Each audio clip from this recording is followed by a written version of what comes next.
ప్రస్తుతం దేశంలో రాష్ట్రాల్లో వివిధ రకాల పెన్షనర్లు వివిధ రకాల సమస్యలతో సతమతమవుతున్నారని కె సత్యరాజు పేర్కొన్నారు.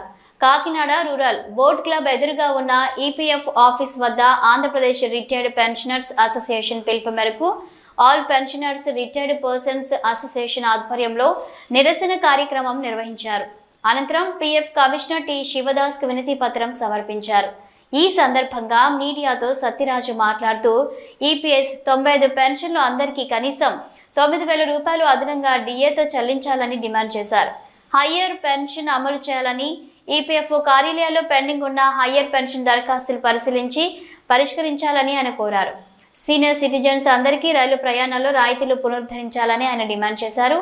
ఈ కార్యక్రమంలో పెన్షనర్స్ అసోసియేషన్ సభ్యులు పాల్గొన్నారు. ఏపీఆర్పీఏ పెన్షనర్ల ఐక్యత. ప్రభుత్వం ఈపీఎస్ పథకాన్ని ప్రారంభించి 30 సంవత్సరాలు అయ్యింది. ఆ సందర్భంగా పెన్షనర్ల విద్రోహ దినంగా పాటిస్తూ కాకినాడ ఈపీఎఫ్ కార్యాలయం వద్ద all pensioners and retired persons association ధర్నా నిర్వహించడం జరిగింది. ముఖ్యంగా దేశవ్యాప్తంగా వివిధ ప్రభుత్వ రంగ, ప్రైవేటు రంగ సంస్థల్లో పనిచేసిన ఈపీఎఫ్ పెన్షనర్లు 75 లక్షల మంది ఉన్నారు. వీరందరి నుండి 7,80,000 కోట్ల రూపాయల కార్పస్ ఫండ్ ఉంది. దాని మీద 51,000 కోట్ల వడ్డీ రూపంలో వచ్చింది. అందులో కేవలం 14,000 కోట్ల రూపాయలు మాత్రమే పెన్షన్ రూపంలో చెల్లిస్తున్నారు. మిగిలిన 37,000 కోట్లు ప్రభుత్వానికి తిరిగి జమ కాబడుతుంది. గత 10 సంవత్సరాలు బట్టి కనీస పెన్షన్ 9,000 చెల్లించాలని చెప్పి డిమాండ్ చేస్తున్నాం.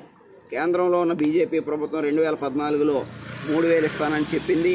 అధికారంలోకి వచ్చిన తర్వాత మొండి చేయి చూపించింది. అలాగే పార్లమెంట్లో వామపక్ష ఎంపీలు కానీ ఇతరులు కానీ ప్రశ్నించినా కానీ తప్పించుకునే ద్వారానే తప్ప ఈపీఎస్ పెన్షనర్ల సమస్యల పరిష్కారానికి ఏమాత్రం చొరవ చూపలేదు. అలాగే హయ్యర్ పెన్షన్కి సంబంధించిన దరఖాస్తులు 15,70,000 దరఖాస్తులు ఉన్నాయి. వాళ్ళందరూ 1,000 కోట్ల రూపాయలు ఈవేళ కేంద్ర ప్రభుత్వం ఈపీఎఫ్ఓకి జమ చేశారు. వాళ్ళకి తిరిగి బకాయిలు చెల్లించడంలో కానీ హయ్యర్ పెన్షన్ అమలు చేయడంలో కానీ ఈపీఎఫ్ అధికారులు చాలా నిర్లక్ష్య వైఖరి వహిస్తున్నారు.